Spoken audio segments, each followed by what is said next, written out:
I came home and my dog was gone. My dad told me, "We sold her. Your brother's kids needed new phones. You'll get over it." I asked once, "Where is she?" They laughed it off. I didn't. 2 days later, I pulled into my parents' driveway at 6:47 p.m. on a Friday, exhausted from a 12-hour shift at the hospital where I work as a radiology technician. The house looked the same as always: beige siding, overgrown azaleas, my father's pickup truck parked at an angle that blocked half the garage. Everything normal. Everything fine. Except Maple didn't come running. For 3 years, every single time I visited, my golden retriever would hear my car from inside the house and lose her mind. She'd scratch at the front door, bark in that specific pitch that meant pure joy, and the moment someone let her out, she'd barrel toward me like I'd been gone for decades instead of days. Maple was 7 years old, technically a senior, but she had the enthusiasm of a puppy and the soul of someone who believed every reunion was a miracle. I sat in my car for a moment, waiting. Maybe she was asleep. Maybe she was in the backyard. My parents had been watching her for the past 6 weeks while my apartment building underwent major renovations, something about the pipes and asbestos in the walls. The timeline kept extending, but the management company promised I'd be back in my unit by the end of the month. Until then, Maple stayed with my parents. They had a yard. They had space. They said they didn't mind. I grabbed my overnight bag and walked to the front door. Still no barking. The silence felt wrong, like a pressure change before a storm. My mother opened the door before I could knock. She was smiling, but it was the tight kind of smile she wore when she'd already decided how a conversation would go. "Jenna. Good you're here. Dinner's almost ready. Where's Maple?" The smile flickered. "Come inside. Your father wants to talk to you." I didn't move. "Mom. Where is my dog?" She stepped back from the doorway, and I followed her into the living room where my father sat in his recliner, watching some home improvement show with the volume too loud. My brother Derek was on the couch with his wife Tanya, their 3 kids scattered across the floor playing games on their phones. New phones, I noticed. The latest model, all 3 of them, in those expensive protective cases. My father muted the television. "Jenna. Sit down." "I don't want to sit down. I want to know where Maple is." He exchanged a look with my mother. The kind of look parents give each other when they've agreed on something they know you'll hate. "We sold her," my father said. "Some family saw her in the yard a few weeks ago. They offered good money. Your brother's kids needed new phones, and their old ones were practically falling apart." The room tilted. I felt my overnight bag slip from my fingers and hit the floor. "You what?" "She's fine. Good family, seemed nice.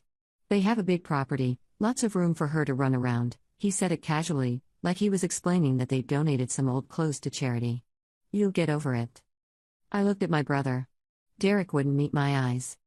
"You knew about this?" He shrugged. Dad made the decision. I wasn't going to argue. The kids needed phones for school. "Phones for school?" My voice cracked. "You sold my dog to buy your children phones?" Tanya finally spoke up, defensive. "They need them for homework. For safety. Every other kid in their class has one, and ours were using second-hand junk. Do you know how embarrassing that was for them?" I couldn't process what I was hearing.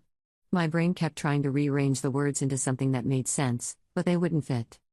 "Where is she?" I asked. "Where did they take her?" My father waved his hand dismissively. "I don't have the address. They paid cash, loaded her up, and left. That was 3 weeks ago." 3 weeks? "We didn't want to tell you over the phone. Figured it was better to do it in person." Better. He thought this was better. "Dad, she's my dog. She's been my dog since she was 8 weeks old. I raised her. I trained her. I paid for every vet bill, every bag of food, every single thing she's ever needed. You had no right." "She was living under my roof," he interrupted, his voice hardening. "Eating food I paid for. Taking up space. You want to leave your responsibilities with us, you don't get to complain about how we handle them." I stared at him. At this man I'd called my father for 31 years. At this stranger wearing his face. "I asked you to watch her. I asked, and you said yes. You said you were happy to help. Well, I changed my mind. And it's done now, so there's no point making a scene about it." My nephew Tyler, 13 years old, laughed without looking up from his new phone. "It's just a dog, Aunt Jenna. Chill. Just a dog. Maple, who slept at the foot of my bed every night. Who somehow knew when I was sad and would rest her head on my lap until the feeling passed. Who had been my constant companion through a brutal divorce, through losing 2 pregnancies, through the loneliest years of my life. Just a dog.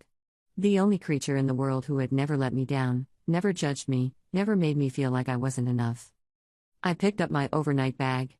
My hands were shaking, but my voice was steady when I spoke. "Jenna, don't be dramatic," my mother said. "Sit down, have dinner with us.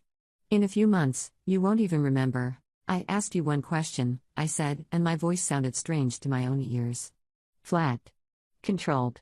The kind of calm that comes after you've moved past anger into something colder and more dangerous. "Where is she? Just tell me where they took her, and I'll go get her myself. I'll pay them whatever they paid you." My father laughed. Actually laughed. $800. You got that kind of money lying around? Because last I checked, you're still paying off your ex-husband's debt and living in some rat-trap apartment that's falling apart. If you could afford to take care of that dog properly, you wouldn't have needed to dump her with us in the first place. I didn't respond. I couldn't. If I opened my mouth, something would come out that I wouldn't be able to take back. I turned and walked out the front door. Behind me, I heard my mother say, "She'll calm down. Give her a week." I drove 3 blocks before I had to pull over because I couldn't see through the tears. The next 48 hours existed in a haze. I called in sick to work, something I hadn't done in 4 years. I lay on the floor of my temporary housing, a friend's spare bedroom while my apartment remained unfinished, and stared at the ceiling and tried to think. $800. They'd sold Maple for $800. I had savings, but my father was right about one thing: I wasn't exactly flush with cash. My ex-husband Marcus had left me with $30,000 of debt in my name alone, credit cards he'd maxed out, a car loan he'd stopped paying, medical bills from his chronic back pain that turned out to be an excuse to doctor shop for painkillers. I'd been paying it down for 3 years. I was finally close to being free of it. $800. I could manage $800. But I didn't know who had her. My father refused to give me any information. When I called the next day, calmer, trying to reason with him, he said the family had asked for privacy and he wasn't going to violate that. They seemed like private people, he said. Nice, but private. I'm not giving out their information to anyone. I asked my mother.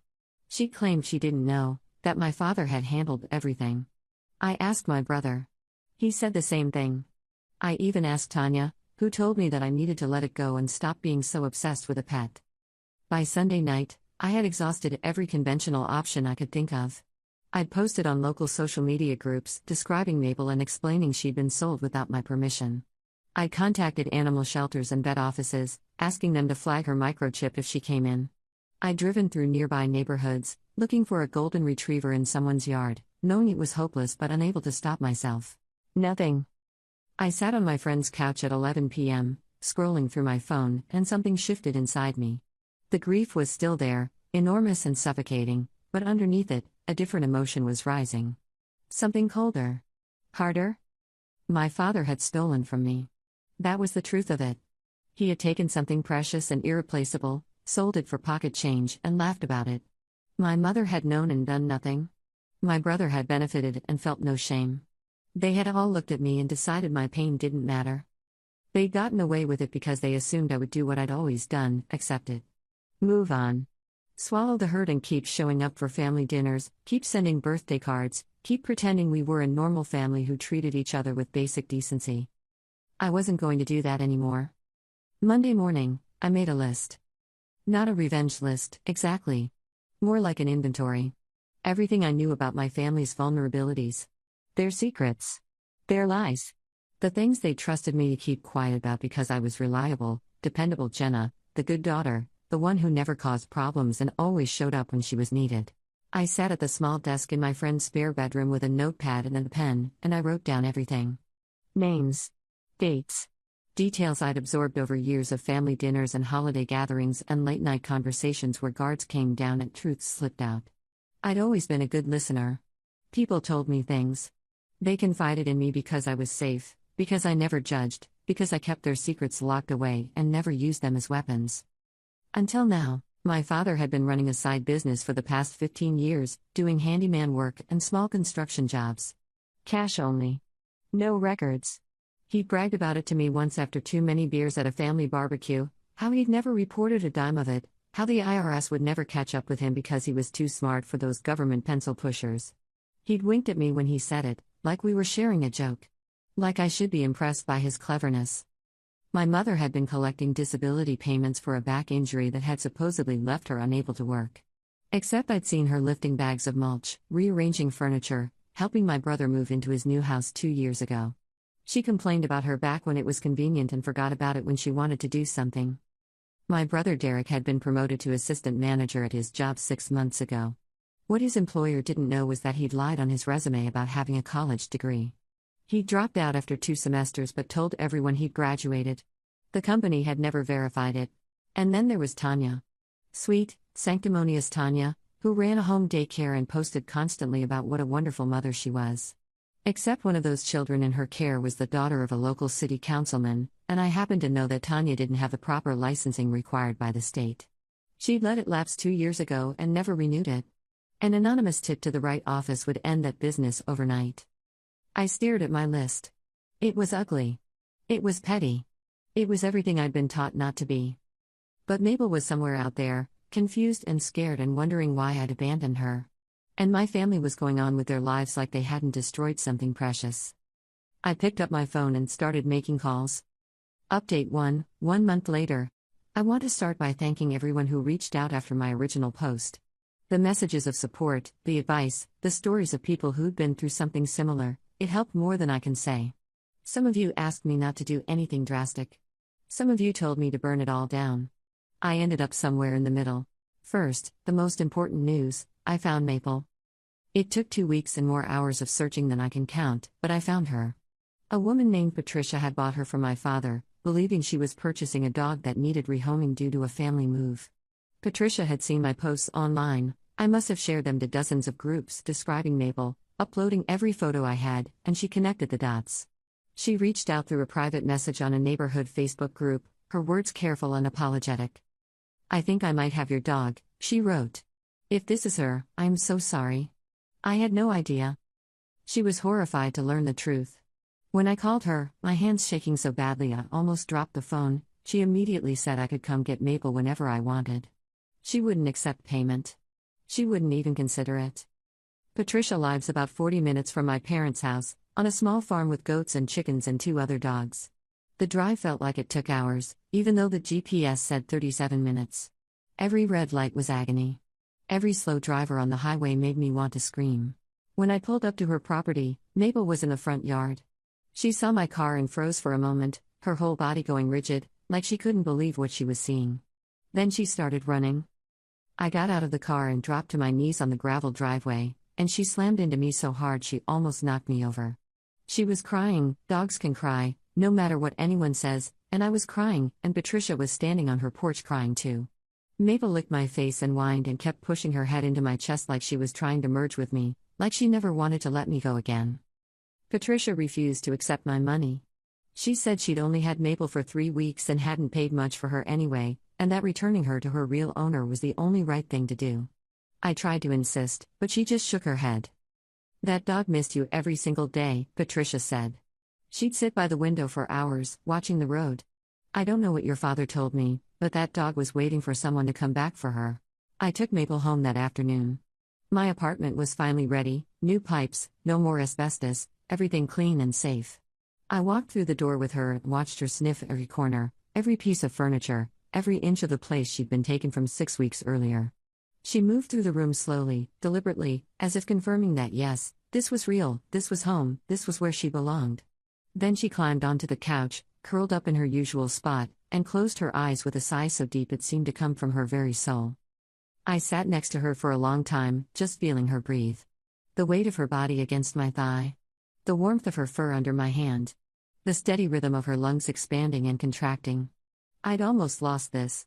I'd come within a hair's breadth of never experiencing this again. The thought made my chest tight, my eyes sting. That night, I couldn't sleep. I lay in bed staring at the ceiling, listening to Maple's soft snores from her bed in the corner. She'd always slept there, her own space, her own territory, but sometime around 2 a.m., she got up, padded across the floor, and jumped onto my bed. She'd never done that before.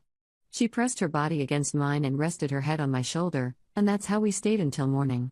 She still does that sometimes. Crawls into bed with me when the night feels too long. I let her. I'll always let her.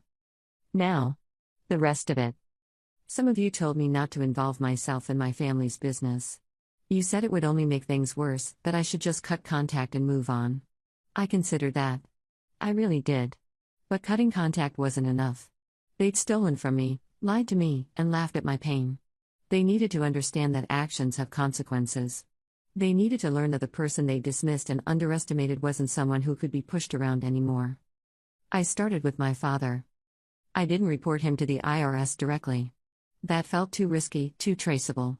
Instead, I mentioned his side business to a former co-worker of his, a man named Bill who'd been laid off from the same construction company 5 years ago and had been struggling ever since. I framed it casually, "Yeah, my dad's been doing really well with his handyman stuff. Makes good money, all cash. Never has to deal with taxes or anything." I knew Bill would be angry. Bill had always played by the rules, paid his taxes, done everything right, and had still ended up unemployed while my father bragged about cheating the system. Bill reported him 3 weeks later. The IRS opened an investigation.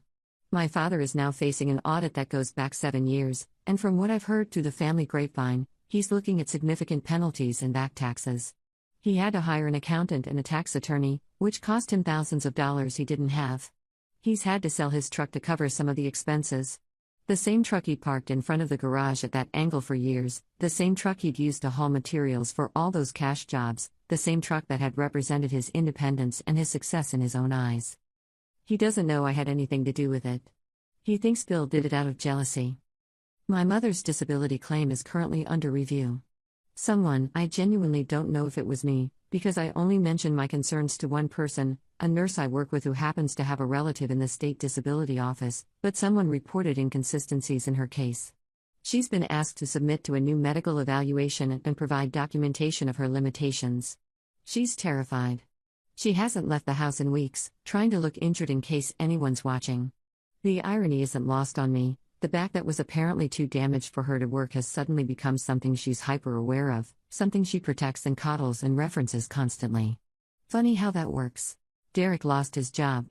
His employer received an anonymous tip about his resume and conducted a verification check. They discovered he'd never graduated from college and terminated him for falsification of credentials. He's been unemployed for 3 weeks and is having trouble finding anything comparable because he can't use his most recent employer as a reference. The carefully constructed facade of success he'd built over the years crumbled in an afternoon. Tanya's daycare was shut down after a licensing investigation. She's facing fines and is permanently barred from operating a childcare facility in our state. The councilman whose daughter was in her care was particularly vocal about his outrage, and his public statement about trusting someone who turned out to be fraudulent made the local news. I saw the broadcast. Tanya was mentioned by name. Her face wasn't shown, but her reputation was destroyed. The kids had to return their new phones. Derek and Tanya couldn't afford the payment plan anymore. Tyler, the one who'd laughed at me and called Maple just a dog, is back to using a second-hand phone that barely holds a charge. I wish I felt worse about that than I do. I haven't spoken to anyone in my family since I picked up Maple. They've tried to reach out. My mother has called 17 times, my father twice, Derek once. I haven't answered. I blocked their numbers last week after my mother left a voicemail that was half crying and half accusing me of tearing this family apart. My brother's voicemail was different. He said he knew it was me. He said he couldn't prove it, but he knew. He called me a snake. He said I destroyed their lives over a stupid animal. I saved that voicemail. I listen to it sometimes when I'm tempted to feel guilty. A stupid animal? Mabel is lying at my feet right now as I type this. Every few minutes, she looks up at me to make sure I'm still here. She's been doing that since I brought her home, checking, constantly checking, like she's afraid I'll disappear again. It breaks my heart every time, and it heals it every time too. I don't know if I'm a good person. I think good people probably don't do what I did. They find ways to forgive, to move on, to be the bigger person. I wasn't capable of that. When they took Maple, they took my ability to overlook their cruelty. They took my willingness to absorb their disrespect and keep showing up with a smile. What they're going through now isn't my fault. It's the consequence of their own choices. I didn't create the tax fraud or the disability fraud or the credential fraud or the licensing violations. I just stopped pretending those things didn't exist. My friend says I should feel bad. She says two wrongs don't make a right. She's probably correct. But I look at Maple, and I remember how she cried when she saw me in Patricia's driveway, and I remember my nephew laughing about how she was just a dog, and I can't find it in myself to regret what I've done. Update 2, 3 months later. Hello again. I wasn't planning to write another update, but the past few weeks have been eventful enough that I felt I should. My father had a heart attack. Before you ask, no, I don't feel responsible. He's been overweight and sedentary for 20 years. He smokes a pack a day and has since before I was born. He eats nothing but red meat and fried food, refuses vegetables like they're a personal insult, and considers a walk to the mailbox to be sufficient exercise for the week. His doctor has been warning him about his blood pressure since I was in high school. The stress of the IRS investigation probably contributed, but it wasn't the cause. The cause was a lifetime of poor choices catching up with him, the way they always do eventually. He survived. Triple bypass surgery, 2 weeks in the hospital, now recovering at home with my mother. From what I've heard, the experience shook him. He's been more subdued, less angry, less certain that the world revolves around him and his convenience. My Aunt Linda, my mother's sister, who has always been the most reasonable person in our extended family, called me a week after it happened. She told me my father had been asking for me from his hospital bed. She said he'd been crying, which was something I couldn't picture no matter how hard I tried. My father didn't cry. My father was made of granite and stubbornness and the unshakable belief that he was always right about everything. But apparently, when you're facing the possibility of death, even granite can crack. My mother reached out through a cousin, the one family member who's remained neutral in all of this, and asked if I would come visit. She said my father wanted to see me. She said he had things he wanted to say. I thought about it for 3 days. I talked to my therapist about it. I talked to my friend. I talked to Maple, who can't answer but who listens with her whole heart anyway. In the end, I decided to go. I drove to the house on a Saturday afternoon. The azaleas had finally been trimmed. The truck was gone, sold to cover expenses. Everything looked smaller than I remembered, somehow. Shrunken. Diminished. My mother answered the door and burst into tears immediately. She tried to hug me. I let her, but I didn't hug back. My father was in the living room, in his recliner, looking like he'd aged 15 years since the last time I'd seen him. He was thinner. Paler. The arrogance that had always defined him seemed to have drained away, leaving behind something hollowed out and uncertain. "Jenna," he said. "Sit down. Please." I sat. For a long moment, he didn't speak. He just looked at me, his eyes watery and tired. "I owe you an apology," he finally said. "A real one. Not an excuse, not an explanation. Just, I'm sorry. What I did with your dog was wrong. I knew it was wrong when I did it, and I did it anyway because I was angry at you for asking me to help, and I convinced myself that you'd get over it. That it didn't matter that much. That a pet was just a pet." He stopped. Swallowed. Continued. "I was wrong. I can see that now. I can see a lot of things now. When you're lying in a hospital bed and you don't know if you're going to wake up from surgery, you think about the things you've done. The people you've hurt. The chances you didn't take to make things right."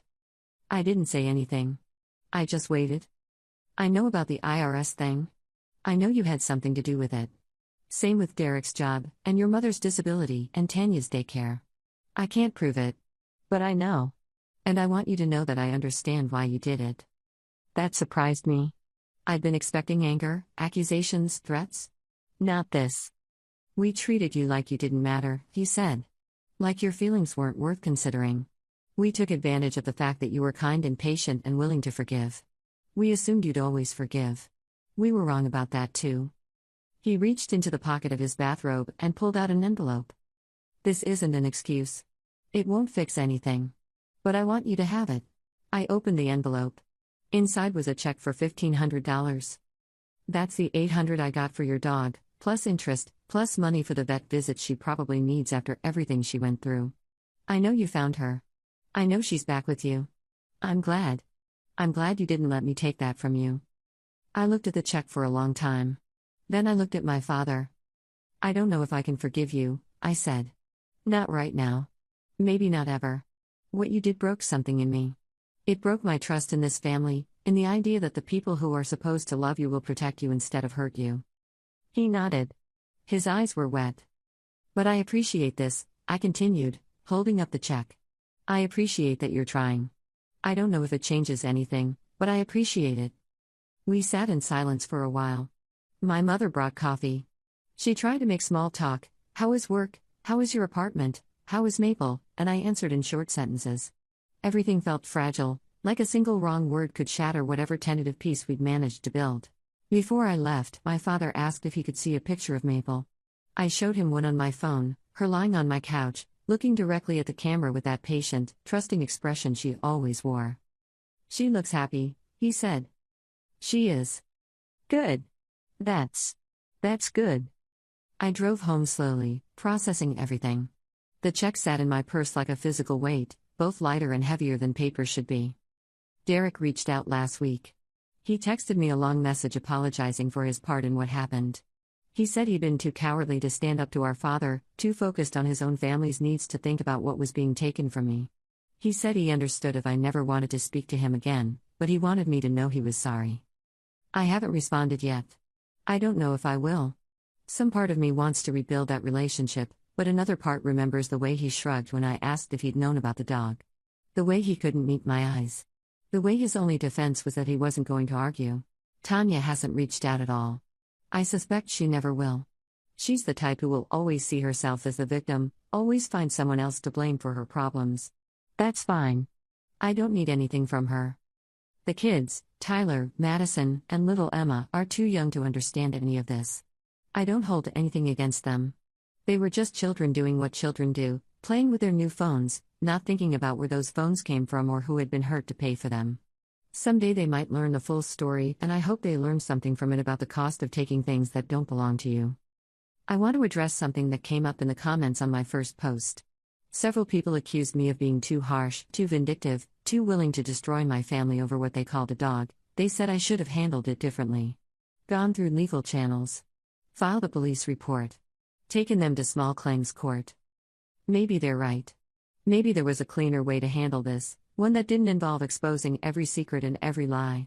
But here's what those people don't understand: none of those legal options would have worked. My father didn't steal my dog in a way that the law would recognize as theft. He was the caretaker? I'd left her with him willingly. He had what any lawyer would call implicit authority to make decisions about her care. Selling her was morally reprehensible, but it probably wasn't illegal. A police report would have gone nowhere. Small claims court would have taken months and might have awarded me the $800 he got for her, money I now have anyway, without any guarantee that I'd ever find her again. The legal system isn't designed to address betrayals like this. It's not equipped to handle a father who looks his daughter in the eye and tells her she'll get over the loss of someone she loves. It can't punish a family that laughs at your pain and calls you dramatic for grieving. What I did wasn't about revenge. It was about consequences. It was about refusing to be the person who absorbs cruelty and keeps coming back for more. It was about standing up, finally, and saying, "This is not acceptable. You do not get to treat me this way and face no repercussions." Was it petty? Probably. Was it vindictive? Maybe. But it was also honest. I stopped lying for them. I stopped covering for them. I stopped being complicit in their deceptions. Everything that happened to them happened because of things they actually did. I didn't fabricate evidence. I didn't invent accusations. I just stopped protecting them from the truth. Life has settled into something like normalcy now. I go to work. I come home. I take Maple on long walks through the park near my apartment, watching her chase squirrels and roll in the grass and do all the things dogs do when they're happy and safe and loved. She still checks on me constantly. Every few minutes, she'll look up from whatever she's doing and find me with her eyes, confirming that I'm still there. She follows me from room to room sometimes, unwilling to let me out of her sight for long. The behaviorist I consulted says this is likely a trauma response, that she may always carry some anxiety about being separated from me again. We've been working on it together, short practice separations, lots of positive reinforcement, building her confidence that I'll always come back. Some days are better than others. That breaks my heart. It also strengthens my resolve to never let anything like this happen to her ever again. I've started the process of establishing legal documentation of her ownership. Microchip registration in my name, updated to my current address and phone number. Veterinary records showing my name as the owner since she was a puppy. Photographs with timestamps. A signed letter from Patricia confirming the circumstances of her return. If anyone ever tries to take her from me again, I'll have a paper trail that proves exactly who she belongs to. I keep copies of everything in multiple places. I'm never going to be caught unprepared again. My apartment lease is up in 4 months. I've been looking at houses with small yards, places where Maple can have outdoor space without depending on anyone else. It'll stretch my budget, but after everything, I can't stand the thought of ever needing to rely on my family again. Independence isn't just a preference anymore. It's a necessity. I've thought a lot about forgiveness over the past few months. What it means. Whether it's always possible. Whether it's always deserved. My therapist, yes, I started seeing a therapist after all this happened, something I probably should have done years ago, has helped me understand that forgiveness isn't about the other person. It's about yourself. It's about releasing the hold that someone else's actions have over your emotional well-being. She doesn't push me to forgive my family. She just helps me process what happened and figure out what I need to move forward. I don't think forgiveness is something you can force. It's not a decision you make once and then it's done. It's a process, slow and uneven, with setbacks and breakthroughs and long plateaus where nothing seems to change. You can't will yourself to forgive someone who hurt you. You can only create the conditions where forgiveness might become possible and then wait to see if it grows. Right now, I'm not there. I can sit in a room with my father and have a civil conversation. I can acknowledge that he's trying to change, that the heart attack scared him into some kind of reckoning. But forgiveness? That would require me to let go of something I'm not ready to release. The anger is still there. The hurt is still there. The memory of standing in that living room while my family laughed at me and told me I was overreacting, that memory doesn't fade just because someone writes a check and says sorry. Maybe someday. Maybe not. I've stopped trying to predict how I'll feel in the future. I've stopped trying to be the version of myself that other people want me to be. The last thing I want to say is about Maple. She's lying next to me right now, her head on my lap, her breathing slow and peaceful. She's getting older, 8 now, maybe 8.5, solidly into her senior years. Golden retrievers don't live forever. The statistics say I might have 5 more years with her, maybe 6 if I'm lucky. Every day feels precious in a way it didn't before. I used to take her for granted, I think. Not consciously, not deliberately, but in that way you take for granted anything that's always been there. The sunrise. Your heartbeat. The dog who greets you at the door like you're the best thing she's ever seen. I don't take her for granted anymore. When I wake up in the morning, the first thing I see is her face, watching me, waiting to start another day together. When I come home from work, she's at the door, tail wagging, whole body wiggling with joy. When I'm sad, she knows. When I'm anxious, she knows. She doesn't need words to understand me. She just does. I almost lost that.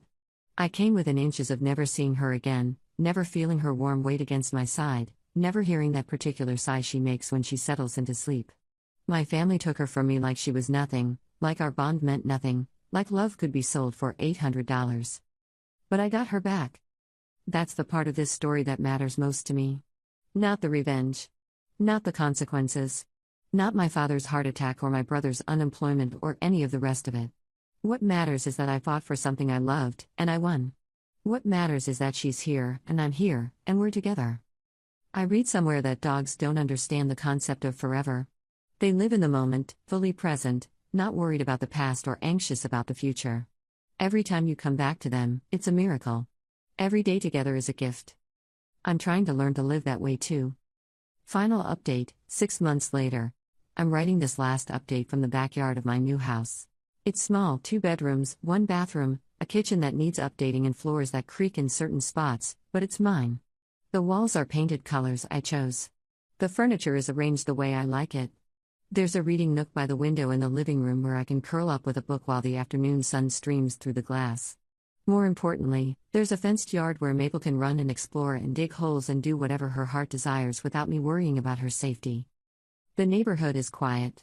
Mostly older couples and young families, people who wave when they see you and remember your name. There's a woman 2 houses down named Gloria who has a border collie named Chester, and she and I have started walking our dogs together on weekend mornings. It's nice. It's the kind of life I'd stopped believing was possible for me. She's out there right now, investigating a particularly interesting corner near the fence where I suspect something small has been living. Her tail wags slowly back and forth as she sniffs, completely absorbed in this tiny mystery. The afternoon light catches the red gold of her fur, and she looks beautiful. She looks happy. She looks home. I closed on the house 3 weeks ago. The down payment wiped out most of my savings, but I don't regret it. Some things are worth more than money. Security is worth more than money. Peace of mind is worth more than money. The knowledge that no one can ever take anything from me again without my consent, that's priceless. I saw my parents last month. It was my father's birthday, his first since the heart attack. My mother had organized a small gathering, just immediate family, nothing elaborate. She called me through my cousin again and asked if I would consider attending. She said it would mean a lot to him. She said he'd been asking about me. I almost said no. The wound was still fresh, still tender to the touch. Being in that house, surrounded by those people, sounded exhausting and painful and pointless. But I went anyway. I went because despite everything, I didn't want to be the person who holds grudges forever. I didn't want to spend the rest of my life hardened and closed off, unable to allow for the possibility that people can change. I went because my father almost died, and even though what he did was unforgivable, he was still my father. Biology means something. History means something. The fact that he used to carry me on his shoulders and call me his princess, that means something too, even if it's been buried under years of disappointment and betrayal. I drove to the house on a Saturday afternoon. It was late October, and the leaves were changing, gold and red scattered across lawns throughout the neighborhood. The azaleas had finally been trimmed. The truck was gone, sold to cover expenses. Everything looked smaller than I remembered, somehow. Shrunken. Diminished. The house I'd grown up in, the place that had shaped so many of my earliest memories, seemed less like a home and more like a shell of something that used to matter. My mother answered the door and burst into tears immediately. She looked older than she had just months ago, lines around her eyes and mouth that I hadn't noticed before. Grief and stress had carved themselves into her face. She tried to hug me. I let her, but I didn't hug back. My father was in the living room, in his recliner, looking like he'd aged 15 years since the last time I'd seen him. He was thinner. Paler. The arrogance that had always defined him seemed to have drained away, leaving behind something hollowed out and uncertain. A blanket was draped over his legs, and there were pill bottles on the side table next to him, a medical reality he couldn't escape or deny. "You came," he said. "I came. I wasn't sure you would." Neither was I. We talked for a while, just the two of us, while my mother fussed in the kitchen and Derek took the kids outside to kick a ball around. My father told me about his recovery, the medications he was on, the dietary changes he'd had to make. He complained about not being able to eat bacon anymore. He mentioned that he'd been seeing a therapist, something I never would have imagined him doing. "The IRS thing is settled," he said. "Had to pay a lot, more than I could afford. But it's done. And honestly, I'm almost relieved. Carrying that secret around for 15 years, it was heavier than I realized. Now it's out in the open. Now I don't have to pretend anymore." I didn't know what to say to that. It felt strange, hearing him acknowledge something we both knew I'd caused but neither of us would say out loud. "I'm trying to be better," he continued. "I don't know if I can be. I've been the way I am for a long time. But the heart attack? It made me think about what matters. What I want my last years to be about. And I don't want them to be about fighting with my daughter. I don't want them to be about pride and stubbornness and all the stupid things I've said and done." He reached out and took my hand. His grip was weaker than it used to be. "I know I can't undo what I did. I know you might never fully trust me again. But I want you to know that I'm proud of you. The way you handled everything, getting your dog back, standing up for yourself, not letting us push you around, I didn't like it at the time. But looking back, I respect it. You've got a spine. You get that from me, whether you like it or not." I laughed, despite myself. "I'm not sure that's a compliment." "It is. Take it or leave it." I took it.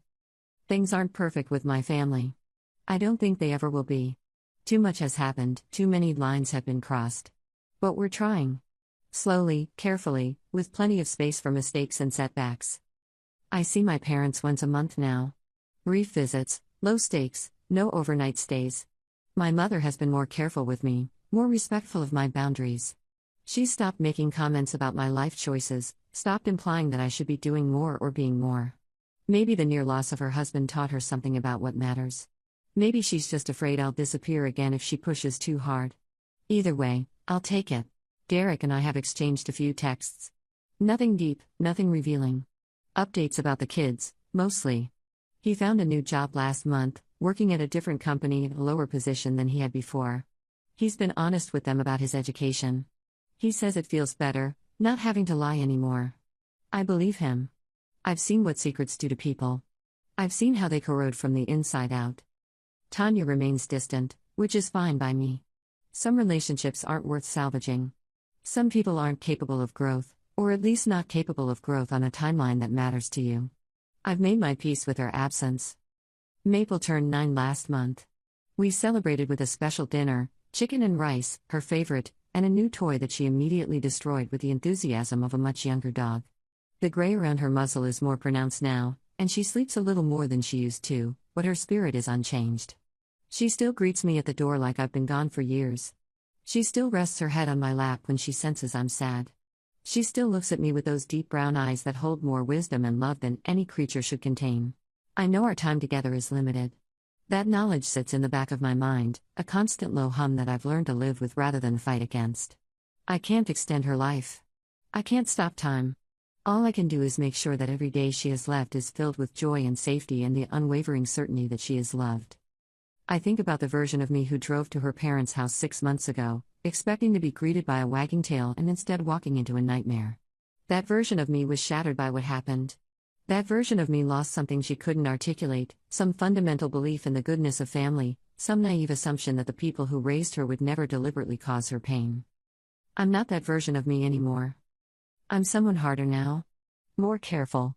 Less trusting. But I'm also someone stronger. Someone who knows exactly what she values and what she's willing to fight for.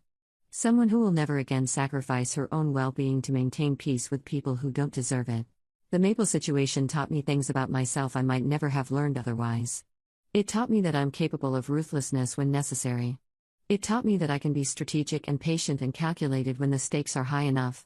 It taught me that the soft, accommodating version of myself that I'd always been was partially a survival mechanism, a way to navigate a family that valued compliance over authenticity.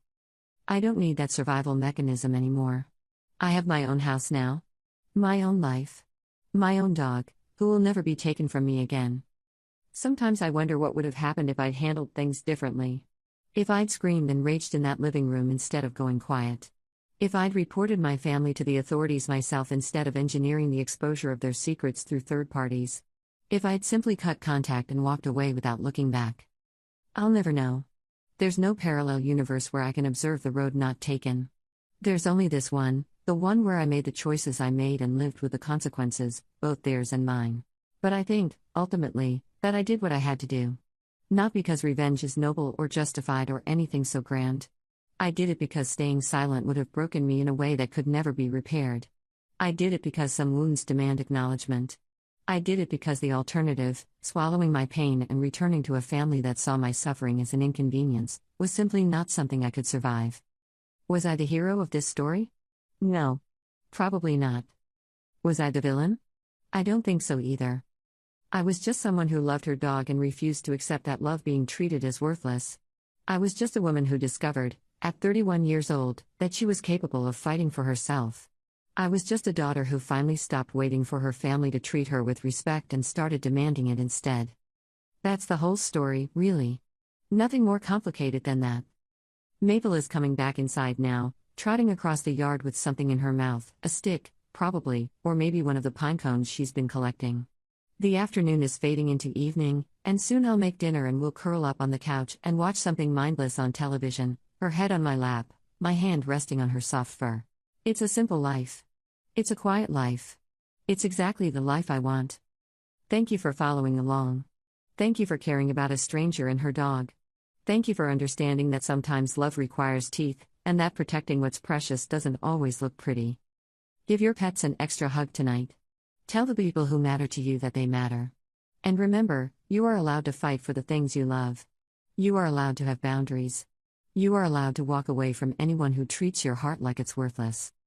Maple is looking at me now, waiting for me to put down my laptop and pay attention to what really matters. I think she's right. The world can be cruel in ways that shock us, and the people we trust most are sometimes the ones who hurt us deepest. But within every act of betrayal lies a choice, to be diminished by it or to let it reveal your own strength. Love is not weakness. Defending what you cherish is not pettiness. And sometimes the most powerful thing you can do is simply refuse to accept that you deserve less than respect, less than kindness, less than the basic dignity of being seen. You are worth fighting for. Your love is worth fighting for. Never let anyone convince you otherwise.